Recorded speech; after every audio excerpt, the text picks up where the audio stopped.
Hi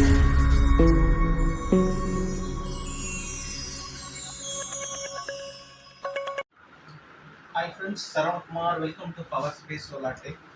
இன்னைக்கு நம்ம ஒரு ப்ராப்பர் எர்த்திங் எப்படி பண்றது, ஒரு ப்ராப்பர் லைட்டிங் அரேஞ்ச் எப்படி பண்றதுன்னு உங்களுக்கு சொல்ல போறேன்.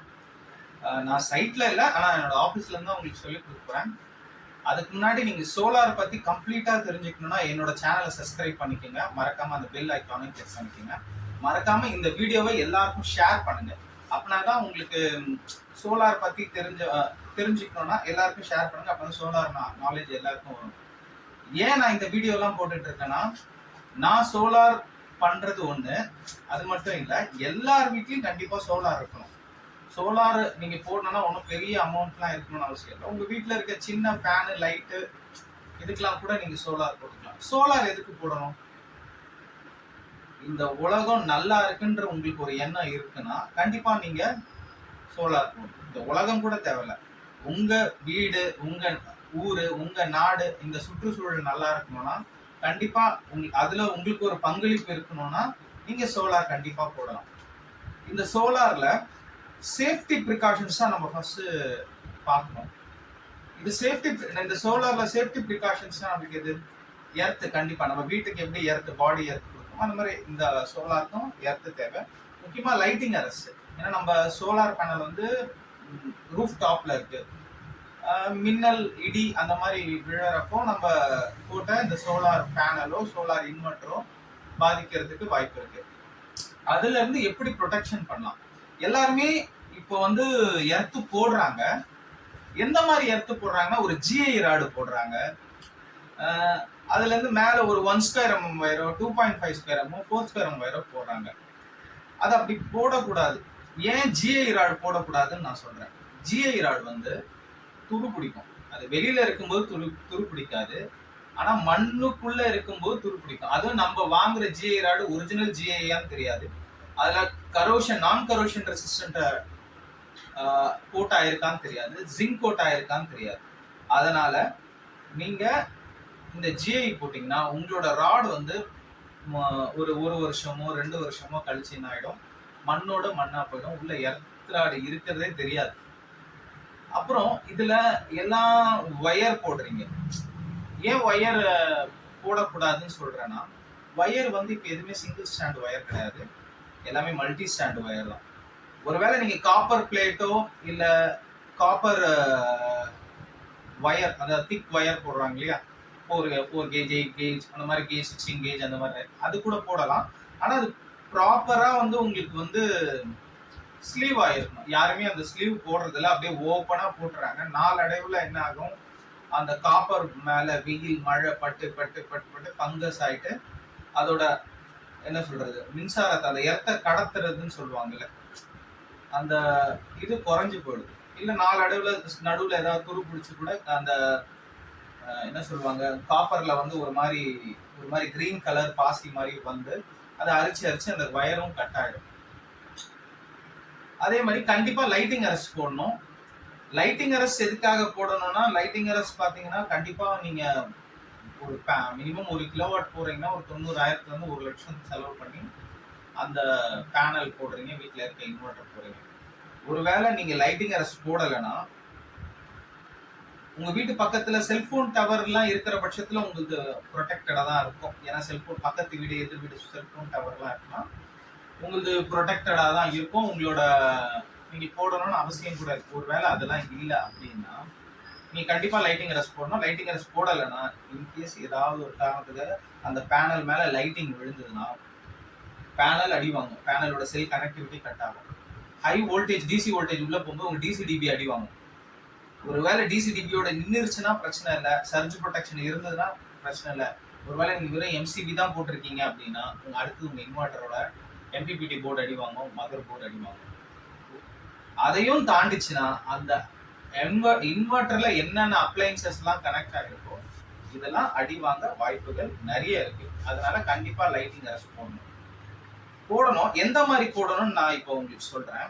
என்ன மாதிரி ராட் வாங்கணும், என்ன மாதிரி எர்த் ராட் வாங்கணும் அப்படின்னா, nickel copper bonded earth rod தான் வாங்கணும். அது எப்படின்னா, நிக்கல் காப்பர் பாண்டட் நான் உங்களுக்கு காமிக்கிறேன் அந்த எர்த் ராட் எப்படி. இதுதான் அந்த எர்த் ராட். நீங்க பார்க்கலாம் ஃபுல்லா காப்பர் பாண்டட் இருக்கு. இது சென்டர்ல நிக்கல் மட்டும். வெயிட்டே சரியான வெயிட். பார்க்க தான் சின்னதா இருக்கும், சரியான வெயிட். நீங்க இங்க பாருங்க, நான் நல்லா காமிக்கிறேன். இதோட குவாலிட்டி உங்களுக்கு தெரியும். இந்த மாதிரி நல்லா இது கிட்டத்தட்ட 20 mm ராட் இது.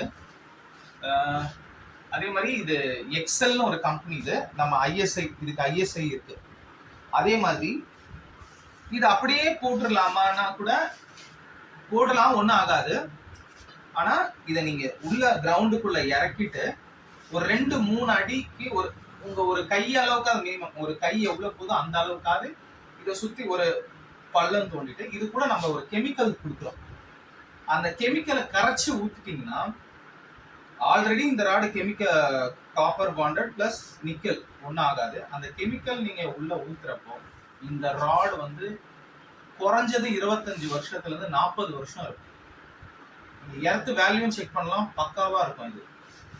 இது பாத்தீங்கன்னா கிட்டத்தட்ட 1.4 ஃபீட் ராடு இது. இதே நீங்க லைட்டிங் அரெஸ்ட்க்கும் யூஸ் பண்ணலாம். இதான் அந்த ராடு. அடுத்து லைட்டிங் அரெஸ்ட் எப்படி இருக்கு உங்களுக்கு காமிக்கிறேன். லைட்டிங் அரெஸ்ட்ல நிறைய குவாலிட்டி இருக்கு. சென்ட்ரா ஒரு பாத்தீங்கன்னா இந்த மாதிரி கூட ஒரு லைட்டிங் அரெஸ்ட் இருக்கும். இது அந்த எர்த்லாம் காமிக்கிறேன். இந்த மாதிரி ஒரு முனை இருக்கிறது லைட்டிங் அரெஸ்ட் இருக்கும். அதுவும் போடலாம். ஆனா பெஸ்ட் எதுனா 3 வே. இங்க இங்க இதுல இருந்து 3 ஸ்டிங் இருக்கும். அந்த மாதிரி எர்த் ராட் தான் பண்ண. நீங்க இபில எல்லாம் பார்க்கலாம், ஜிஐல போட்டு 3 சைடு ஆணி வச்சிருப்பாங்க. அதெல்லாம் ஒரிஜினல் லைட்டிங் அரெஸ்டே கிடையாது. நான் இப்ப அந்த லைட்டிங் அரெஸ்ட் எப்படி இருக்குன்னு காமிக்கிறேன் உங்களுக்கு. இதுதான் அந்த ஒரிஜினல் லைட்டிங் அரெஸ்ட். இது பாட்டம் பாத்தீங்கன்னா தெர்மோசெட்டிங் பிளாஸ்டிக். இது நல்லா ஹெவியான பிளாஸ்டிக். இது நீங்க ஸ்க்ரூ பண்ணணும். நீங்க எங்க வைக்கிறீங்களோ இருக்குல்ல டாப் ஆஃப் த உங்க வீட்டுல உயரமான இடத்துல வச்சு நீங்க இதை ஸ்க்ரூ பண்ணணும். ஆமா, உயரமான இடத்துல மட்டும்தான் வைக்கணும். இதை விட ஒரு பொருள் மேல இருக்கவே கூடாது. இதை விட எந்த பொருளுமே மேல இருக்கக்கூடாது. இதுதான் உயரமா இருக்கணும் லைட்டிங். இதுல நீங்க பாத்துக்கலாம் 3SS. இது எந்த டைரக்ஷன்ல உங்களுக்கு லைட்டிங் விழுந்தாலும் இது கேட்ச் பண்ணி உங்களுக்கு கிரவுண்டிங் ஏற்று அமைச்சிடும். இதுல நீங்க பார்க்கலாம், இதுல ஒரு டபுள் கோட்டிங். ஆக்சுவலா இது நிக்கல் மெட்டீரியல். இது காப்பர் பாண்டிங் இருக்கு. இந்த இடத்துல உங்களுக்காக நான் வச்சிருக்கேன். இது எவ்வளவு திக்னஸ் பாருங்க. நல்லா கிட்டத்தட்ட நல்ல ஹெவி வெயிட். இதுதான் ப்ராப்பரான earth lighting, sorry lighting arrest.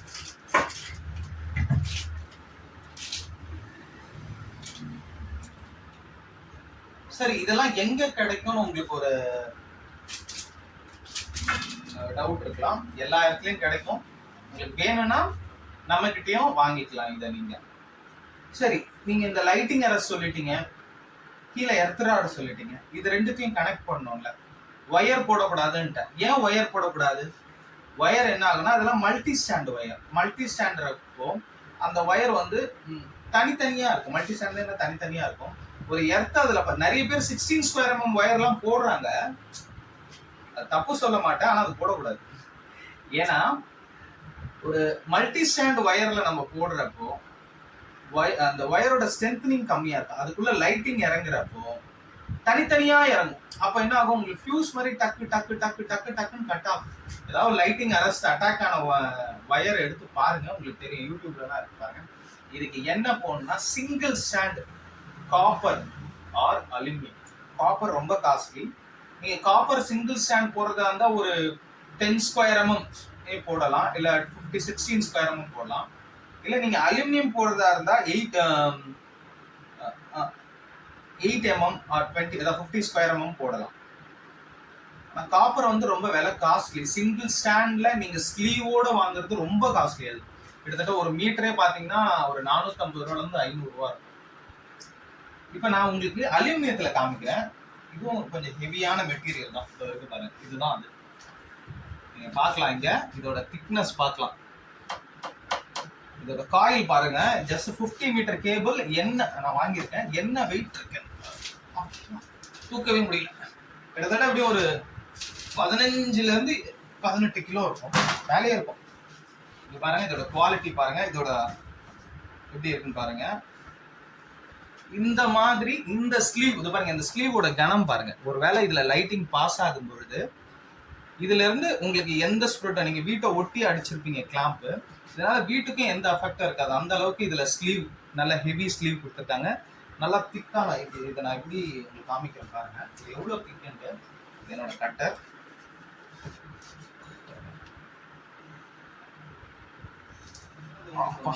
காமிக்கணும். இது பாத்தீங்கன்னா ஒரு ஹோல்டர்.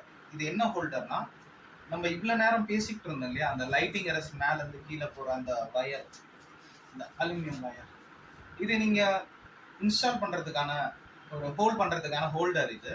இங்க பாருங்க, இதை நீங்க செவுத்துல ஃபிக்ஸ் பண்ணிட்டீங்கன்னா ஜஸ்ட் இப்படி ஈஸியா உங்களுக்கு இன்ஸ்டாலேஷனுக்கு ஈஸியா இருக்கும். இப்படி இப்படி செவுத்துல இன்ஸ்டால் ஆயிருக்கும் அழகா. இது உள்ள பாத்தீங்கன்னா ஒரு ஸ்க்ரூ, நான் கிட்ட காமிக்கிறேன் பாருங்க. இது உள்ள ஸ்க்ரூ பண்ணிட்டு ஒரு 2 இன்ச் ஸ்க்ரூ பண்ணீங்கன்னா இந்த பின்னாடி வழியா செவுத்துல இப்படி ஃபிக்ஸ் ஆயிக்கும். இதுல இதுவும் உங்களுக்கு வேணும்னா கால் பண்ணுங்க, சப்போர்ட் பண்ணுங்க மெட்டீரியலுக்கு. ஏன்னா நான் நிறைய இன்ஃபர்மேஷன் கொடுக்குறேன், பொருள்லாம் கூட நான் ரொம்ப சீப்பா தான் கொடுத்துட்டு இருக்கேன், ஆன்லைனை விட விலை கம்மியா தான் கொடுத்துட்டு இருக்கேன். நீங்க நிறைய பேர் என்கிட்ட கேட்கறாங்க, 2வது வாட்டி அவங்க என்கொயரி பண்றாங்க, 2வது வாட்டி ஃபோன் பண்றாங்க, சார் இது எப்படி இன்ஸ்டால் பண்றது சார், பொருள் யார்கிட்ட வாங்குறீங்க அப்படின்னு கேட்டா, இல்ல நான் அமேசான்ல வாங்கிட்டேன்றாங்க. அப்படியும் அவங்களுக்கு நான் வந்து சப்போர்ட் கொடுத்துட்டு தான் இருக்கேன். நான் எந்த இதுவும் முகம் சொல்லிக்கிறது இல்லை. எனக்கும் கொஞ்சம் சப்போர்ட் பண்ணுங்க, அப்படின்னாதான் நான் உங்களுக்கு இந்த மாதிரி வீடியோஸ் இதெல்லாம் நான் போட முடியும். சரிங்களா? நான் உங்களுக்கு டெக்னிக்கலா எல்லா சப்போர்ட்டும் கொடுத்துட்டு இருக்கேன். நீங்க எந்த ஊர்ல இருந்தாலும் சரி, உங்களுக்கு சோலார் பத்தி எந்த டவுட்டா இருந்தாலும் சரி. இப்போ லாஸ்ட் வீக் கூட நாங்க ஒரு ஃப்ரீ ஆன்லைன் கிளாஸ் கண்டக்ட் பண்ணோம். நிறைய பேர், கிட்டத்தட்ட ஒரு 30-35 பேர் கலந்துட்டாங்க, அவங்களுக்கு ரொம்ப நன்றி. அடுத்தது நாங்க ஒரு லைவ் செஷன் வைக்கலான் இருக்கோம். ஒரு சோலார் ஒரு 1 kilowatt R 2 kilowatt, starting from inverter, battery, ஒரு ஸ்ட்ரக்சர்ல பேனல் எப்படி இன்ஸ்டால் பண்ணுறது, டிசி கேபிள் எப்படி ரன் பண்றது, எர்த்திங், அப்புறம் ஒரு லைட்டிங் அரஸ், எல்லாமே அதுல எப்படி இன்ஸ்டால் பண்றது, A to Z. அதை நீங்க போட்டா அதை நீங்க அந்த கிளாஸை நீங்க அட்டென்ட் பண்ணிட்டீங்கன்னா நீங்களே ஒரு டெக்னீஷியனா இருக்கிற பட்சத்துல நீங்களே அந்த சோலார் இன்ஸ்டால் பண்ணலாம். இல்ல ஒருவேளை நீங்க உங்களுக்கு நீங்க சோலார் வாங்கணும்னு நினைக்கிறீங்கன்னா கூட வந்து இந்த கிளாஸ் அட்டென்ட் பண்ணுங்க. அப்படின்னாதான் உங்களுக்கு நீங்க என்ன வாங்கணும்ன்ற உங்களுக்கு ஒரு ஐடியா வரும். ஏன்னா நிறைய பேர் அவங்களுக்கு தேவையில்லாத ஐட்டத்தெல்லாம் வாங்கி வீட்டுல வச்சுட்டு எனக்கு கரண்ட் பில்லே குறையலன்ட்டு நம்மளுக்கு கம்ப்ளைண்ட் பண்ணிட்டு இருக்காங்க, நம்ம வீடியோ எல்லாம் பார்த்துட்டு கால் பண்றாங்க. அதனால நீங்க ஒரு சோலார், நீங்க ஒரு 1 லட்சம் 2 லட்சம் 3 லட்சம் சோலார் வாங்குற போறீங்கன்னா இந்த ஒரு கிளாஸ் அட்டென்ட் பண்ணலாம். ஏன்னா நான் இவ்வளவு நாள் நம்ம ஃப்ரீயா எடுத்துட்டு இருந்தோம். இந்த கிளாஸ் வந்து ஒரு சார்ஜஸ் இருக்கும். ஏன்னா நாங்க இதுக்கு ஒரு ஹால் ரெண்ட்டுக்கு எடுக்கணும், அப்புறம் என்னோட மெட்டீரியல்லாம் அதுக்கு டிரான்ஸ்போர்ட் பண்ணணும், அப்புறம்